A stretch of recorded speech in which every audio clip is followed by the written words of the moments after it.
nuovamente in diretta, un buon pomeriggio a tutti voi. Insomma, abbiamo sentito l'importanza di un supporto psicologico in questo momento così difficile, che diventa fondamentale per i comuni cittadini, diventa fondamentale per chi si trova a lavorare a diretto contatto con i malati, tutto il personale sanitario, diventa indispensabile per chi ha un'azienda costretto a chiudere un'attività. E allora proprio dalla Regione Veneto sentiamo la voce dell'assessora regionale alla sanità Manuela Lanzarin, come ci si sta muovendo per cercare di aiutare psicologicamente tante persone. Io volevo intanto annunciare, voi sapete che in Regione Veneto dal 2012 c'è il servizio Inoltre, che era partito nel 2012 con le crisi aziendali, suicidi nelle attività produttive. Poi nel corso del tempo ha servito anche per il discorso legato al crack finanziario delle banche. Oggi è attivo anche per l'emergenza sanitaria e quindi abbiamo attivato con tutto il servizio Inoltre, quindi con i psicologi di emergenza e quant'altro, proprio di supporto a chi è a casa, a chi è un po', diciamo così, preso dall'angoscia, dalla paura, ma anche pensiamo al problema dei lutti, perché è chiaro che questa pandemia è terribile rispetto al fatto che sappiamo che i tuoi cari alla fine poi quando c'è un decesso è un decesso che negli ultimi tempi non ha neanche avuto nessun contatto con i propri familiari e in molti casi voi sapete che anche dopo insomma i familiari possono essere in isolamento fiduciario, quindi insomma si tratta di situazioni molto particolari, molto delicate, situazioni che sicuramente mettono in discussione anche gli equilibri delle persone e quindi il servizio Inoltre si attiva anche di supporto a questo, quindi con il numero verde H24 7 giorni su 7 e con anche la formazione, stanno formando appunto dei psicologi proprio legati a questa emergenza, quindi a un'emergenza sanitaria vera e propria. Il numero è, poi vi diamo anche il comunicato, credo, comunque il numero è 833 43 43.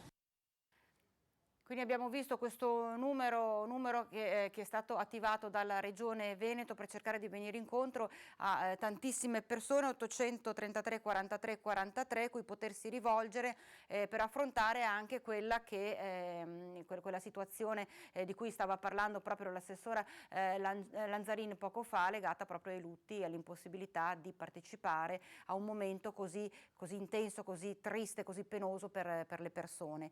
E un messaggio arriva per cercare di capire come muoversi in questa situazione dal punto di vista anche dei passi che sono stati portati avanti, dalle misure che sono state portate avanti dal governo. Il messaggio arriva dal sottosegretario di Economia e Finanze, il veneziano Pierpaolo Baretta. È paradossale, ma per restare insieme uniti bisogna restare separati. Sì, non siamo abituati, è una cosa totalmente nuova che ci crea anche ansia, ma lo dobbiamo fare, dobbiamo rispettare queste regole perché sono le sole che ci consentono di sconfiggere questo virus così subdolo che si è insinuato tra di noi e ci sta cambiando la vita. Certo, vediamo le nostre città semideserte, Piazza San Marco, Piazza Ferretto, senza le persone che passeggiano, che si salutano, la Castellana, la Milanese con pochissime auto e con qualche autobus che passa, i RI che sono addirittura diventati trasparenti, il che ci fa riflettere. Insomma, una sensazione anche che ci dà una sensazione di difficoltà, di emotività, ma è questo quello che ci capita di vivere, lo dobbiamo fare con grande responsabilità. Ci sono coloro che vanno a lavorare, che sono costretti ad andare a lavorare e lo devono fare in sicurezza e sono i più esposti al rischio. Per questo sono importanti tutte le regole di prevenzione che gli assicurino un lavoro il più tranquillo possibile. Gli operai di Porto Marghera, gli impiegati o delle altre imprese del nostro territorio, i marinai dei nostri vaporetti e gli autisti dell'autobus, i dipendenti comunali, i negozianti che tengono aperti i negozi per i nostri servizi, i pendolari. Ecco, tutti questi va il nostro ringraziamento e la nostra attenzione, ma soprattutto i medici di base e coloro che lavorano nella sanità, che sono davvero i più esposti di tutti, anche il sostegno materiale oltre che morale, oltre che il ringraziamento. Certo, noi siamo preoccupati della nostra salute, ma lo siamo anche della nostra economia, che sta passando un momento davvero molto difficile, molto duro. Stiamo facendo molto, ma non basta, dobbiamo fare di più e dobbiamo farlo tutti insieme, lo Stato, il governo, le regioni, i comuni, e senza polemiche inutili. Discutiamo pure di qual è la strada migliore, di cosa sono le cose migliori da fare. Questo è giusto, va fatto, ma teniamoci uniti, diamo una sensazione anche di un paese che ha voglia di riscatto e che ha voglia di attraversare questo momento difficile. E dobbiamo farlo in tutta Italia, ma dobbiamo farlo in particolare a Venezia. Venezia è molto esposta. Pensiamo al settore degli alberghi, al turismo, sta pagando un prezzo che si sta diffondendo in tutta la città. Ebbene, noi dobbiamo sostenere Venezia e la sosterremo. Venezia, come l'Italia, è un posto dove ciascuno vorrebbe restare, vorrebbe esserci, e allora abbiamo un dovere verso noi stessi e verso la nostra città, il nostro territorio, e quindi dobbiamo pensare al suo futuro, non solo all'emergenza che stiamo affrontando. Dobbiamo dare sicurezza in questo momento, ma pensare al dopo. Appena questa crisi, ci auguriamo sia il più breve possibile, sarà finita, dovremo ricostruire, sì, è la parola giusta, ricostruire, un po' come dopo una guerra, sì, è vero, e con lo stesso spirito però, lo spirito di tenacia, di convinzione, di assoluta idea che ce la possiamo fare, e quindi è necessario avere questo spirito anche in questi momenti difficili, per cui teniamo duro adesso perché ci aspetta poi un grande lavoro e lo faremo tutti insieme e ci riusciremo.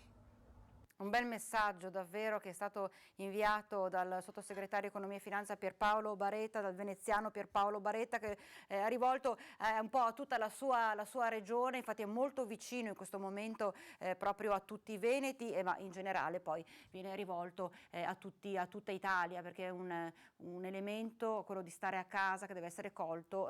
Sì, è vero, noi stiamo qua in Veneto, quindi parliamo della nostra regione, ma in realtà deve essere condiviso da tutti, cosa che questa condivisione dello stare a casa, ma nella propria casa, non andare a trovare amici o quant'altro, perché per esempio nel Trevigiano è stata trovata una festicciola in atto, e abbiamo tutte le riprese che sono state realizzate dagli agenti della polizia locale. Vediamo.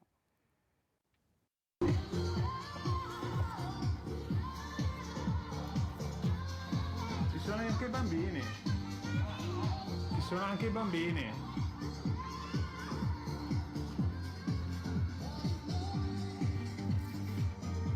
Buonasera. Buonasera. Polizia locale. Oh signore. Sì, cosa state combinando? Un po' di musica. Flash mob. Ho capito. Ma sapete che non potete stare vicini tra di voi? Così la festa organizzata in un appartamento di Treviso è finita in gloria, tra giustificazioni inverosimili ed espressioni di stupore, come se il coronavirus fosse un fastidio da eludere più che una emergenza da combattere. Musica, palla, atmosfere anni 90, luci strobo, una discoteca casalinga anche con bambini, che però è stata interrotta dagli uomini della polizia locale. Il video è stato condiviso sui social dallo stesso sindaco Mario Conte, che pochi istanti dopo nella nostra diretta straordinaria ha rincarato la dose. Una vergogna totale, incoscienti che pensano di essere più furbi, invece stanno creando un danno all'intera comunità. Stanno prendendo in giro le persone che stanno facendo sacrifici enormi, rispettando rigorosamente quanto previsto dal decreto, stando in casa. Stanno mancando di rispetto a imprenditori, artigiani, partite IVA, professionisti che hanno messo da parte il loro lavoro per tutelare la salute dei cittadini. E se in questo caso scatterà una denuncia per trasgressione dei provvedimenti del governo, altre potrebbero partire a breve. Cittadino avvisato, mezzo salvato. Avviso anche a quei cittadini che in questi giorni stanno andando nelle macellerie a comprare la carne per le grigliate di condominio, di stare molto attenti perché i controlli saranno serrati e fioccheranno denunce nel caso in cui verranno scoperti a fare feste di condominio o aggregazione. Mi raccomando. Nel frattempo è iniziata, quando ancora era notte, la sanificazione della città nelle aree individuate dai protocolli le più sensibili. Abbiamo individuato delle zone che sono maggiormente frequentate anche in questi giorni dove il contagio è in aumento, quindi stazione delle corriere, tutte le zone limitrofe, i supermercati, alle farmacie, ai medici di base, tutte quelle zone che abbiamo continuato a frequentare anche dopo le restrizioni indicate dal decreto ministeriale. Ci vedrà impegnati anche nei prossimi giorni, ma ci tengo a sottolineare che le zone da sanificare sono già state tutte individuate e non c'è spazio per richieste singole dei singoli cittadini. Adesso quella che si può definire l'odissea, il viaggio di ritorno dall'Olanda di un giovane studente universitario padovano che davvero ha dovuto fare questo viaggio di ritorno in maniera del tutto rocambolesca assieme ad altri coetanei. Vediamo assieme. Ciao a tutti, sono Elvise, studente padovano dell'Università di Utrecht. Oggi volevo solo raccontarvi dell'emergenza del coronavirus in Olanda e nei paesi esteri. Il 13 marzo l'Olanda e il governo ha emanato la chiusura di scuole e università, per cui la mia Università di Utrecht ha preso programmi e sistemi innovativi per farci studiare digitalmente. Ho poi considerato il fatto di ritornare in Italia perché vivendo in uno studentato di 500 studenti mi sono accorto dell'alta presenza di persone che viaggiano per lavoro e per studio, per cui ho considerato una potenziale presenza del coronavirus. Sono quindi tornato in Italia, però ho riscontrato alcuni problemi perché il weekend il governo olandese ha chiuso bar, ristoranti e zone pubbliche, ha cancellato tutti i voli diretti per l'Italia e da lunedì ha chiuso i confini. Ho dovuto quindi arrangiarmi e trovare un volo da Colonia per Venezia. Fortunatamente la Germania aveva ancora permesso alcuni voli per l'Italia, per cui prendendo il treno da Utrecht a Colonia sono arrivato all'aeroporto dove non ci hanno controllato in nessun modo. Hanno solo consigliato di mantenere la distanza di 1 metro tra una persona e l'altra e ovviamente tornato a Venezia, quindi in Italia, sono stato sottoposto alla misura della temperatura corporea e ho firmato l'autodichiarazione per il ritorno al proprio domicilio. Sono ora a casa in quarantena con la famiglia, anch'io sto studiando digitalmente fino a data da destinarsi e anch'io posso lavorare in versione smart working da casa. Resto a casa e insieme ce la faremo. Insomma, abbiamo visto una vera e propria odissea che ha visto protagonista non solo questo giovane, questo studente universitario, ma anche tanti altri suoi coetanei. Allora continuiamo a leggere i messaggi intanto che stanno arrivando. Buongiorno, mi chiedevo se anche gli amministratori di condominio non potrebbero dare una mano esponendo un comunicato nelle bacheche condominiali contenente le regole che i condomini devono rispettare, come il divieto di ritrovarsi negli appartamenti, invitare amici o parenti nella propria abitazione, perché dove abito io succede anche questo. Beh, abbiamo appena visto tra l'altro che allora la cosa fa sorridere per tra l'altro come si è svolto il tutto, lo stupore di questa donna, l'altra persona che diceva stavamo facendo un flash mob a Treviso è successo, ve l'abbiamo mostrato poco fa. In realtà invece davvero c'è la necessità di evitare qualsiasi assembramento anche all'interno dei vari condomini, degli appartamenti dei vari condomini, quindi magari potrebbe essere una bella idea quella di appunto attaccare questo regolamento in tutti quanti i condomini in cui si illustra, si spiega cosa poter fare e cosa no.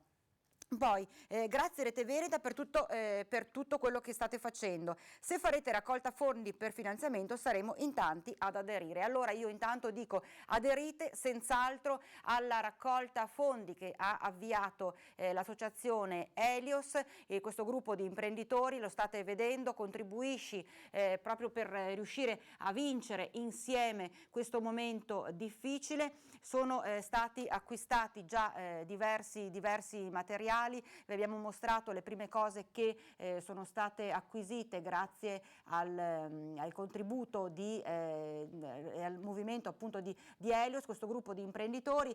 State vedendo l'IBAN, lo state leggendo, lo potete leggere sui vostri schermi, l'intestazione Helios Associazione, l'esperienza lavoro impresa obiettivo sanità appunto è l'acronimo di questi elementi, l'Onlus Helios, che da mesi, da tempo si sta attivando e si è attivata per portare concretamente all'interno dell'ospedale San Bassiano tecnologie di ultimissima generazione. In questo momento si è mosso, sono partite poche ore fa proprio le segnalazioni anche attraverso la nostra emittente, ieri i primi passaggi per farvi capire, illustrarvi il come muoversi per poter aderire a questa raccolta fondi, a questo IBAN che è stato attivato da Helios e subito sono già stati donati all'ospedale i monitor che vi abbiamo mostrato, che appunto regolano le funzioni vitali, e ancora questi saturimetri palmari che sono indispensabili per questo momento di emergenza, indispensabili per il personale sanitario che sta lottando per cercare davvero di proteggere e salvare tantissime vite umane in questo momento di vera e propria emergenza. E allora noi andiamo avanti invece a leggere i messaggi che ci state inviando. Eccolo, questo potrebbe essere condiviso da tante persone, perché tagliate gli stipendi ai calciatori, il taglio dei parlamentari rinviato, perché sono così indispensabili? Insomma, adesso bisognerà capire, questa domanda bisogna farla, non possiamo rispondere noi a questa domanda, è una domanda che bisogna fare a Roma e quindi capire come si muoveranno, se potranno fare dei tagli anche ai calciatori, agli stipendi dei calciatori e il taglio soprattutto ai parlamentari. Ognuno di noi deve essere vigile. Chiamate le forze dell'ordine per fermare i criminali a passeggio, a piedi, in bici o in auto. E questa è una cosa che abbiamo detto sempre anche noi, perché è inutile lamentarsi, è inutile dire ho visto in giro il gruppetto di persone e non far niente. Se siete testimoni di queste situazioni che sono assolutamente a rischio, perché non si può ritrovarsi, non ci si può radunare assolutamente poi senza indossare le dovute cautele.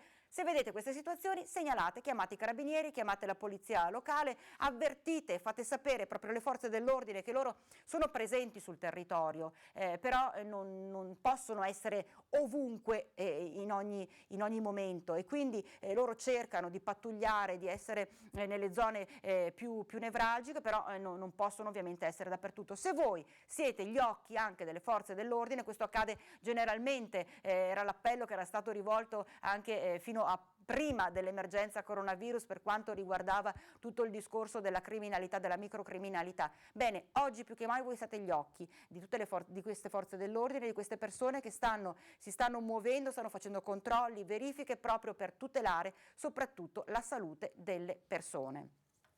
E in Italia la situazione è questa, e gli italiani che vivono all'estero come stanno vivendo questo momento difficile? Allora ci è arrivata la testimonianza di un vicentino, un uomo originario di Costa Bissara che si trova a New York e ci illustra le differenze proprio di come si sta vivendo questo momento nella sua grandissima città e qua in Italia. Però in ogni caso vedrete alla fine si spezza la lancia a favore sempre dell'Italia, vediamo perché.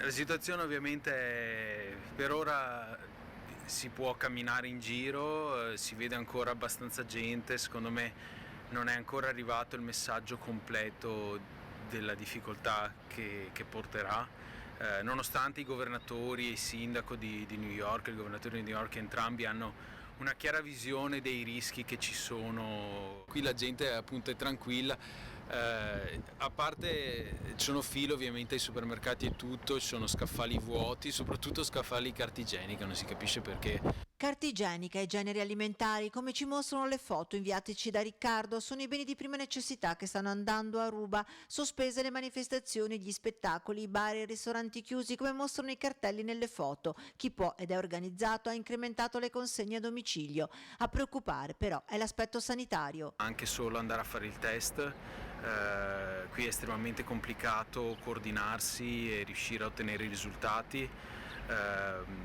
Per non parlare poi dell'ospitalizzazione, che non è ancora chiaro chi pagherà per tale ospitalizzazione. Se uno non ha un'assicurazione sanitaria o se ha un'assicurazione sanitaria diciamo non delle migliori, potrebbe rischiare di doversi trovare a pagare un sacco di soldi. Lontani da casa, Riccardo con la moglie, anche lei veneta, guardano all'Italia. A casa ovviamente siamo collegati e sentiamo i nostri genitori tutti i giorni.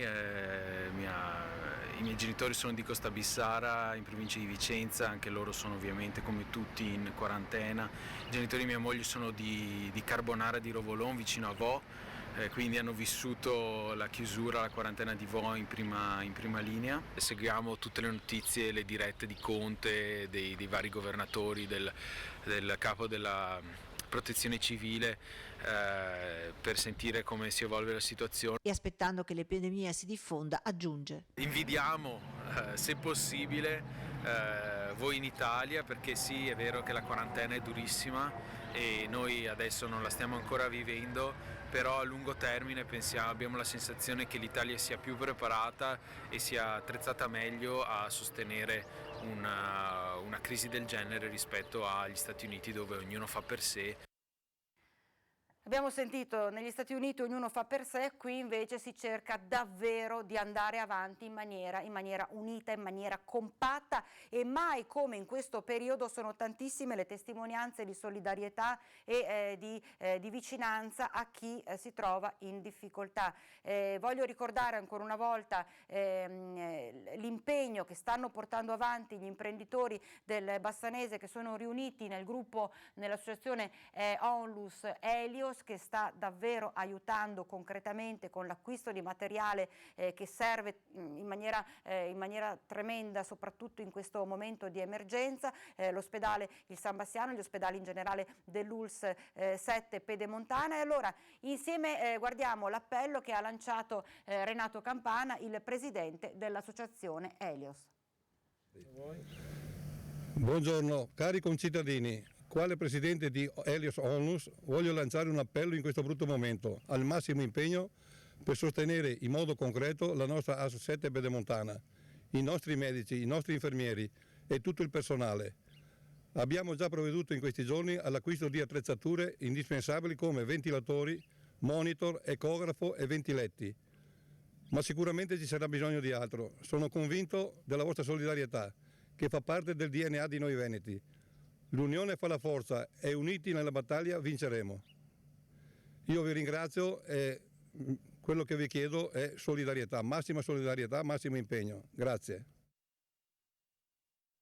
Massimo impegno, che tra l'altro sono proprio all'ordine del giorno per quanto riguarda questo momento difficile nella nostra zona, nel nostro territorio. Tantissime le persone che si stanno attivando, le associazioni come per esempio Helios abbiamo appena visto, ma in realtà sono proprio anche quelle storiche di volontari, a cominciare dalla Protezione Civile, poi ancora la Croce Rossa. In provincia di Treviso noi abbiamo più di 1000 volontari disponibili e tutti si stanno adoperando sul territorio per essere di supporto alla popolazione con quello che facevamo normalmente, che sono delle attività corredate al SUEM, al 118, e poi siamo di supporto alla popolazione e ai comuni per la distribuzione delle spese in alcuni casi, per le persone che non si possono muovere da casa, oppure la distribuzione di farmaci tramite Federfarma, che chi non può muoversi può chiamare il numero verde di Federfarma e poi ci attivano e noi facciamo la distribuzione sul territorio. siete anche impegnati con le aziende. Siamo impegnati con le aziende, prima eravamo impegnati in aeroporto per la misurazione della temperatura per tutti i voli in entrata e ora siamo anche impegnati su alcune aziende per la misurazione della temperatura in modo da cercare di limitare gli accessi a persone che eventualmente abbiano incontrato il virus. Avete ricevuto tante richieste da parte delle aziende? Abbiamo numerose richieste da parte delle aziende di supporto, ci stiamo impegnando al massimo, i nostri volontari si stanno impegnando al massimo, dando la massima disponibilità. Certo che non siamo sicuramente sufficienti per coprire tutte le necessità, ma cerchiamo di dare supporto il più possibile. Servirebbero nuovi volontari, quindi?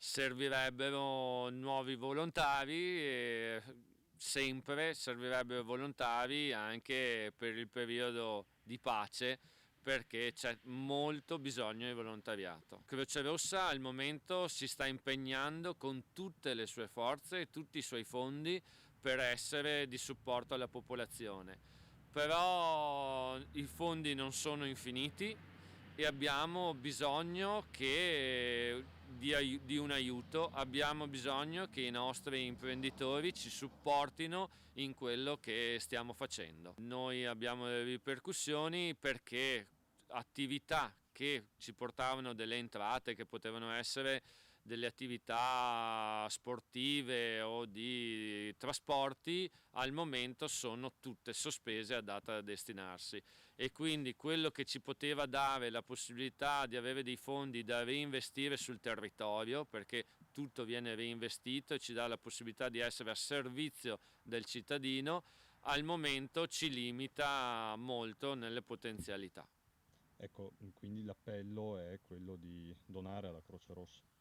L'appello sì, è di cercare di venirci incontro e di sostenerci in questa nostra battaglia, in questo nostro applicarci al lavoro che c'è bisogno di fare. Ringrazio tutti i volontari che si stanno applicando dalla mattina all'alba fino alla sera con profondo senso del dovere e della abnegazione a quello che stanno facendo.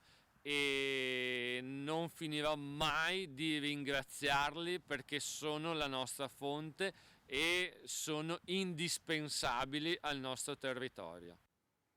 Quindi queste belle parole rivolte a tutte queste persone che stanno davvero dando il meglio di sé per venire incontro al prossimo, per aiutare il prossimo, mettendosi in gioco. Loro non guardano in faccia niente a nulla, si mettono in gioco e si mettono soprattutto a disposizione delle persone che si trovano in questo momento ad essere le più fragili. Continuiamo a leggere i vostri messaggi. Quello che non è capibile è che tutti, dal governo nazionale, i responsabili della sanità nazionale, al governo regionale, ai sindaci, viene ripetuto fortemente di stare a casa. Ma perché non lo si attua di fatto? Gli inviti e raccomandazioni non bastano, inutile parlare di responsabilità civile. Non tutti siamo responsabili civili. Perché non decidere fortemente? Non facciamo seriamente neanche i controlli? Ma perché non facciamo intervenire l'esercito? Chiede questa nostra telespettatrice. È l'ultima risorsa a cui ricorrere. Ma agli imbecilli, scrive, non c'è mai fine e in effetti bisognerebbe davvero arrivare, ma perché arrivare a queste misure così estreme? Perché per riuscire a convincere le persone della serietà della situazione in cui ci stiamo trovando. E questo invece è un messaggio che lanciano i sanitari proprio al governatore Zaia e anche al sindaco Brugnaro. Chiedono di predisporre in questo periodo un vaporetto navetta da San Giuliano Mestre diretto a Fondamenta Nuove Venezia negli orari mattutini e pomeridiani compatibili con i turni di servizio per rendere agevole, rapido e sicuro nei confronti dell'isolamento, specialmente medici e infermieri, che possono arrivare così con la propria auto che dovrà avere un parcheggio gratuito. Questo, scrivono gli operatori sanitari dell'ospedale civile di Venezia, in considerazione dell'intasamento dei mezzi pubblici, specialmente mattutini, peraltro ridotti di numero, perché sappiamo che sono state ridotte le corse in questo momento particolare. e anche dell'insufficiente messa a disposizione dei posti auto gratuiti a Piazzale Roma. Comunque in ogni caso, scrivono gli operatori sanitari dell'ospedale civile di Venezia, posti gratuiti poco agevoli per il proseguo del viaggio sino al raggiungimento dell'ospedale. Quindi questo è un messaggio che davvero loro rivolgono, approfittando delle nostre telecamere, al governatore Zaia e al sindaco Brugnaro, di cercare di venire incontro anche a tutti gli operatori sanitari dell'ospedale civile di Venezia, facendo in modo che riescano a raggiungere proprio l'ospedale dove dovranno lavorare, quindi Fondamenta Nuove. Il bus navetta San Giuliano Mestre diretto a Fondamenta Nuove, poter raggiungere il posto di lavoro senza ritrovarsi poi ammassati assieme a tantissime altre persone. È una questione di sicurezza per loro stessi, ma anche per le persone che si trovano ad incontrare, quindi vedremo se mai di girare la cosa ai diretti interessati. E ancora, mettiamo i vigili nei supermercati a controllare chi tutti i giorni va a fare la spesa, ogni giorno, solo per chiacchierare, acquistando magari solo 1 o 2 prodotti. È quello che purtroppo è il messaggio che sta arrivando in maniera più massiccia, perché la gente si rende conto che c'è gente, davvero ci sono persone che vanno al supermercato quotidianamente per 1 o 2 articoli solo per avere la scusa di incontrare altre persone. Momento difficile per tutti, compreso il mondo dello sport, e arriva proprio un appello dal CONI rivolto alla necessità, una volta che la crisi sarà superata, che l'emergenza sarà superata, la necessità di dare una mano alle tantissime associazioni sportive che operano sul territorio. Il mondo dello sport è confuso e preoccupato. Certo, in questo momento le priorità sono altre, ma tutta la base dello sport, soprattutto quello dilettantistico, non sa come affrontare il futuro. Quando si ripartirà, insomma, ci saranno molti punti da chiarire. Un tavolo tecnico permanente e attivo. Le figure principali sono l'assessore allo sport della regione, Cristiano Corazzari, e il presidente del CONI Veneto, Gianfranco Bardelle. Il movimento sportivo ricorda che dietro c'è anche un grande movimento economico che dovrà ripartire. Dobbiamo anche far sapere che il mondo dello sport poi deve essere riconosciuto non solo il divertimento di 200.000 volontari che lavorano nella nostra regione o di appassionati che si divertono, ma è un grande movimento sportivo economico. Un movimento, insomma, quello sportivo, che produce economia, sostiene il benessere fisico, muove grandi interessi. Quando riusciremo a uscire da questo periodo veramente imprevisto, imprevedibile e sconosciuto, dovremmo sapere che anche lo sport ha bisogno di essere aiutato a ripartire. Una questione, quella dello sport, che inevitabilmente si allarga anche alla questione degli impianti sportivi e della loro gestione. L'80% degli impianti sportivi è gestito da società sportive che sono senza scopo di lucro e che quindi non hanno capitali messi da parte per ripartire, ma dovranno essere aiutati. Lo sport si basa sulla relazione tra le persone, un patrimonio inestimabile per la nostra regione, ai primi posti in Italia per l'attività sportiva, per l'associazionismo e per i risultati conseguiti dai suoi atleti. Anche le società sportive per disabili si attendono aiuti. Lo sport aiuta molto la disabilità, che il mondo dello sport negli ultimi 20 anni si è impegnato che i nostri ragazzi e le nostre ragazze che hanno problemi fisici o mentali, eccetera, solo attraverso lo sport sono diventati grandi uomini e donne. Infine il mondo dello sport ricorda le società che organizzano eventi e manifestazioni che rappresentano l'1% del PIL veneto, tra montagna, mare, lago di Garda e Terme Euganee, un turismo sportivo che non va dimenticato. E stanno arrivando diversi messaggi proprio al nostro numero WhatsApp da parte di persone che fanno parte del gruppo Helios, questo gruppo di imprenditori che sta acquistando materiale per l'ospedale, per il San Bassiano, per gli ospedali dell'ULSS 7 per affrontare questo momento difficile. Allora vediamo l'appello che ci ha girato Roberto Astuni. In questo momento particolare aiuta anche tu il nostro ospedale. Sostieni l'associazione Helios, l'associazione di imprenditori del territorio per il territorio. Anch'io l'ho fatto. Quindi tantissime persone che in questo momento davvero speciale, perché è davvero difficile, particolare, di emergenza, ma è anche un momento speciale perché sono in tantissimi che si stanno riunendo, ritrovando per poter aiutare chi ha davvero bisogno. E abbiamo visto il viaggio, l'odissea di quello studente universitario che era di ritorno dall'Olanda, che ha dovuto davvero fare di tutto per riuscire a ritornare nel più breve tempo possibile a Padova. Abbiamo visto in America come stanno vivendo i vicentini anche questa situazione difficile. Ricordiamo anche le parole di questo nostro telespettatore che abita a New York, originario di Costa Bissara, che ha detto: l'Italia si sta impegnando moltissimo, l'Italia ce la farà perché stanno lavorando insieme e l'unica strategia per andare avanti, per affrontare questo momento è proprio lavorare uniti, lavorare insieme, mentre ha detto qua a New York ognuno pensa un po' a se stesso e di conseguenza potrebbe essere molto difficile. E allora non possiamo non parlare di viaggi che sono stati ridotti in maniera drastica, drammatica, tanti paesi che hanno posto un vero e proprio muro, hanno chiuso possiamo dire le frontiere, ecco, diciamo così per farci capire meglio. Viaggi bloccati completamente, voli che sono stati cancellati. Siamo stati in uno degli aeroporti del Veneto solitamente più frequentati, solitamente più conosciuti, il Marco Polo di Venezia.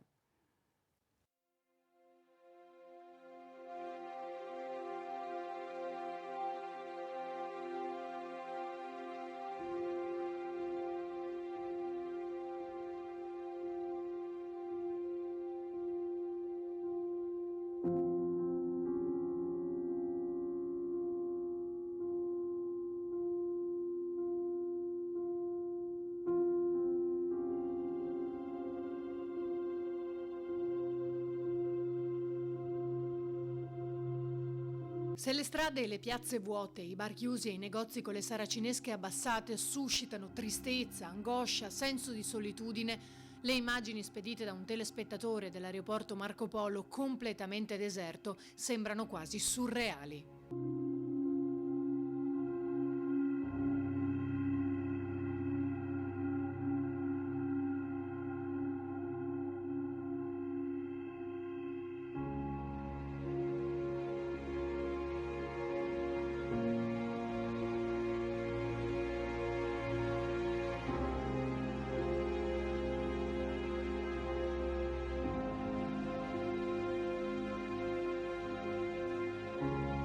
Lì, dove ogni giorno si incrociano milioni di persone, di sguardi, di vite, ora non c'è più nessuno. Nessuno prende un caffè prima di imbarcarsi, nessuno che addenta un panino perso nei suoi pensieri, nessuno si abbraccia per salutarsi.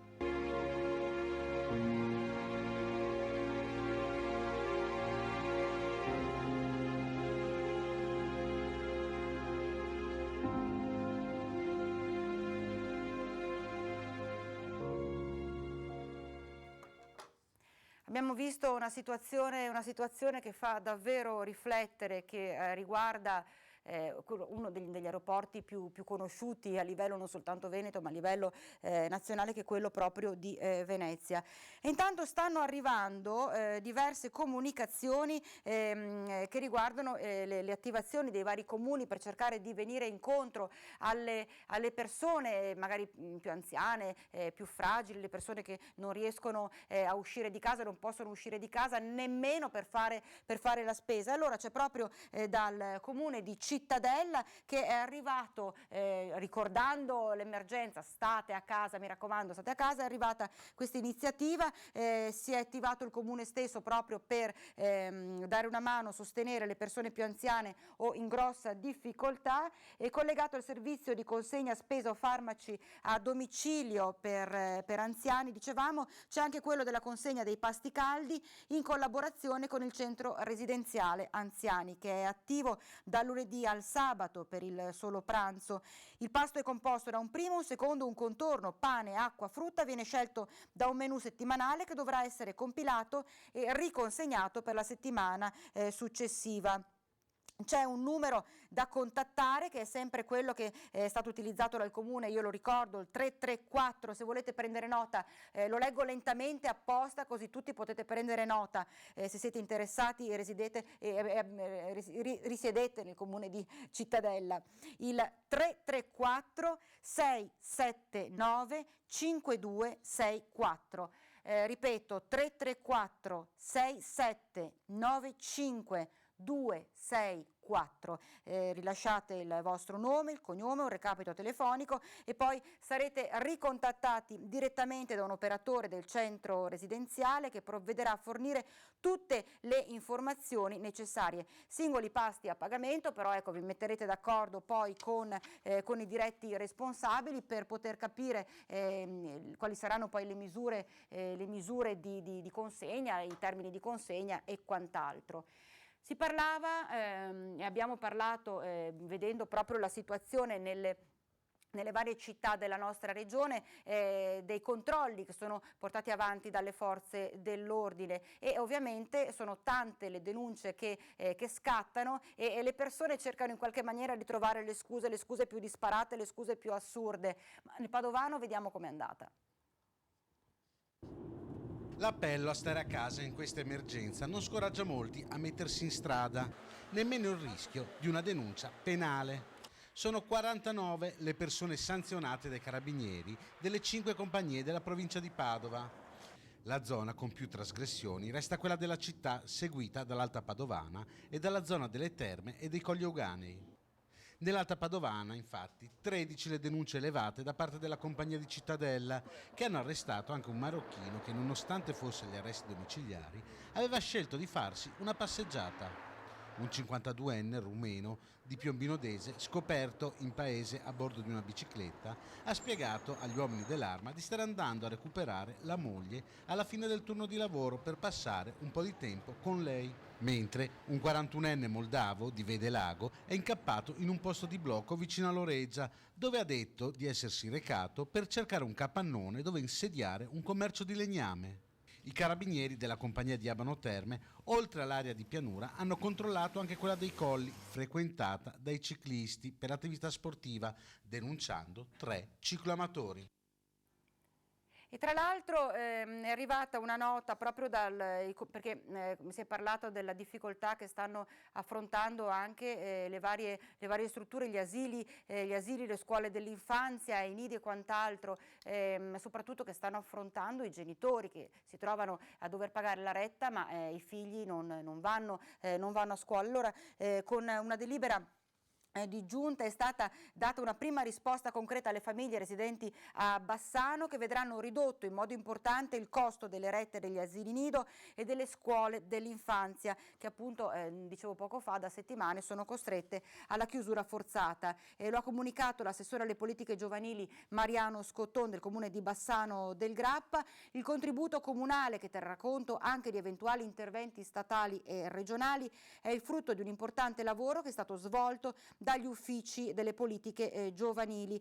Complessivamente si tratta di 645 bambini, suddivisi tra 418 delle scuole dell'infanzia paritarie, 126 dei nidi comunali, 87 dei nidi privati, a cui si aggiungono le 3 sezioni primavere. Per ciascuno è stato recuperato l'importo mensile pagato, tenendo conto anche dei bonus previsti per chi frequenta i nidi che sono assegnati dalle famiglie a seconda poi dell'ISEE. Di conseguenza un po' tutti i comuni, compreso Bassano del Grappa, si stanno attivando per poter venire incontro alle famiglie che si trovano ad affrontare un momento di difficoltà con le scuole chiuse e in tanti casi il dover pagare la retta ugualmente, ma insomma tanti comuni si stanno attivando proprio per cercare di limitare al massimo questo peso che grava sulle famiglie. Messaggi ne abbiamo letti, continueremo a leggerne tanti, tante foto e tanti video che ci state girando, guardiamoli assieme.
Ciao bambini, sono Goniglino e questo è Tanzen, che è il mio compagno di giochi.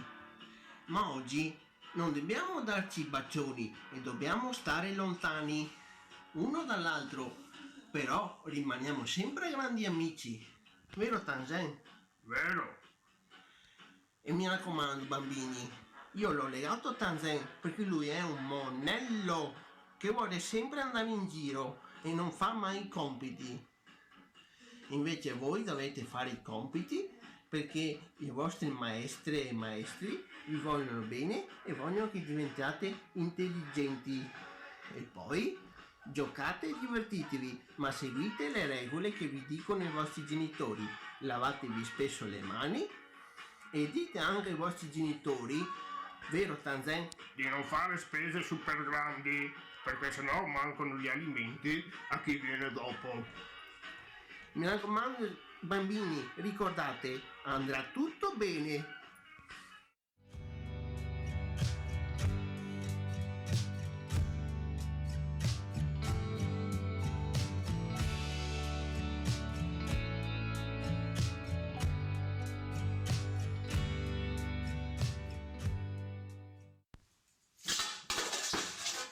Non trovo mai niente in questa casa.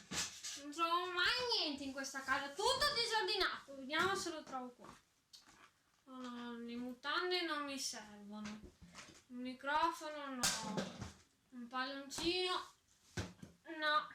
Niente palloncino non mi serve. Le bolle. Ciao! Come state? Io sto bene. E sono di nuovo a casa. Come tutti voi immagino. Sapete che giorno è oggi? Oggi è la festa del papà. Volevo fare un regalo bello al mio papà, sapete? Perché il mio papà si chiama Foglio Quadri e è un grandissimo pittore, sapete, tanto famoso. Allora io volevo fargli un regalo speciale, un ritratto. Però stavo cercando nella mia valigia se trovavo, eccolo, un pennello per dipingere. Dopo i giornali, perché sennò dopo la mia mamma mi dice su che sporco dappertutto con il colore, allora devo mettere i giornali sotto il foglio. Ecco, infatti ho trovato anche il foglio. E dopo, sapete un'altra cosa? Il mio papà sarà felicissimo perché mi sono messa la sua camicia preferita.